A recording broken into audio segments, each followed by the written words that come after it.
جب خدا کسی کی مت مار دینا اور اس کے کسی کام کو لوگوں کے سامنے عیاں کرنا چاہے نا، تو اس کے بعد چاہے وہ بندہ جتنی اچھی پلاننگ کر لے، اس کے باوجود بھی اس بندے نے عیاں ہونا ہوتا ہے، کیونکہ یہ میرے رب کا فیصلہ ہے۔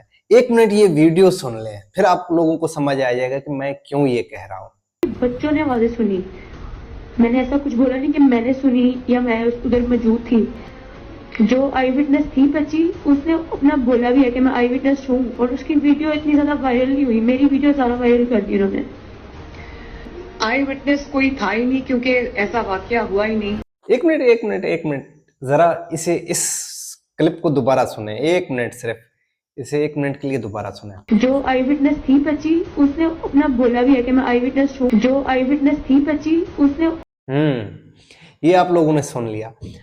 وہ بچی کہہ رہی ہے کہ میں تو وہاں پر موجود نہیں تھی، لیکن بچی کے آپ باڈی لینگویج کو دیکھیں، اس طرح محسوس ہوتا ہے جس طرح وہ ڈری ہوئی ہو، سہمی ہوئی ہو، اسے زبردستی لا کر بٹھایا گیا ہو، اسے کسی قسم کا تھریٹ ہو۔ اس کی آواز میں وہ وائبریشن دیکھیں، اس کی آواز میں چیزوں کو نوٹ کریں، جس طرح وہ یہ کہنا چاہ رہی ہو کہ مجھے تو زبردستی اس میں لایا گیا ہے۔ یعنی کہ کیونکہ جب آپ چیزوں کو زبردستی سے قابو کرنا چاہیں نا، تو پھر پاکستان میں پتہ ہے یہاں پر تو سینیٹر جو ہیں وہ بھی جو ہے نا آ کر رونا شروع ہو جاتے ہیں کہ ہمارے بچوں کو کس طرح اٹھایا گیا ہے، ہمارے گھر والوں کو کس طرح ذلیل و رسوا کیا گیا۔ یہ بچی تو چیز ہی کچھ نہیں ہے، مگر بچی کے آواز سے آپ لوگ اندازہ لگا سکتے ہیں کہ وہ بچی کس قدر مجبور ہے۔ بہرحال اس کے باوجود بھی بچی نے جاتے جاتے ان کو عیاں کر دیا۔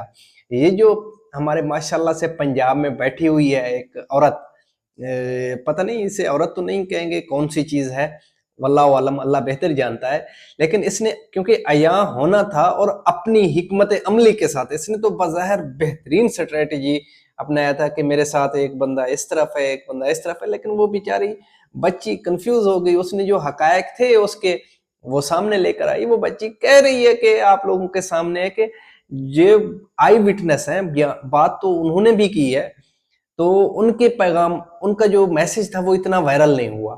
وہ یہ بتانا چاہ رہی تھی کہ اس معاملے کے کچھ آئی وٹنس بھی ہیں، بیسیکلی وہ بچی ہائی لائٹ کر کے گئی ہے، مگر اس کے فوراً بعد مریم نواز صاحبہ نے اس کے مائک کو بند کیا اور اس بچی کے بولنے کا موقع بند کر دیا۔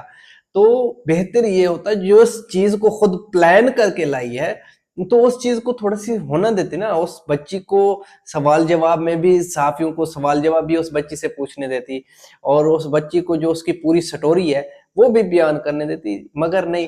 آپ لوگوں کو یاد ہوگا کہ اس کے چچا نے بھی یہی کچھ کیا تھا، مائک بند کر دیا تھا، تو آج اسی کو رپیٹ کر دیا اس نے۔ وہ بچی ابھی بول رہی تھی، اس کے مائک کو بند کر دیا گیا اور بیچ میں کود پڑی کہ کوئی آئی وٹنس تو ہے نہیں، کیونکہ معاملہ ہوا ہی نہیں ہے۔ اب جس بچی کو خود گواہ کے طور پر لے کے آئی ہے، وہ بچی خود کہہ رہی ہے کہ معاملہ ہوا ہے اور اس کا کوئی نہ کوئی آئی وٹنس بھی ہے۔ ہاں میں نہیں ہوں، وہ بچی کہہ رہی ہے میں نے تو ایسے بات کی، مگر اس کا آئی وٹنس ہے، اس کے جو ویڈیو ہے آئی وٹنس کی وہ وائرل نہیں ہوئی۔ تو اب یہی کچھ ہی کہہ سکتے ہیں کہ خدا جب کسی کو ذلیل و رسوا کرنے پہ آ جائے تو وہ بندہ پھر چاہے جتنی اچھی حکمت عملی بنا لے، تو اس نے اپنی حکمت عملی کے ذریعے ہی تباہ ہونا ہے، وہی حکمت عملی اس کے مخالف سمت میں چلی جاتی ہے۔ بارہ اس وقت مجھے اجازت دیجیے، اپنے دعاؤں میں یاد رکھے۔ تھینک یو، اللہ حافظ۔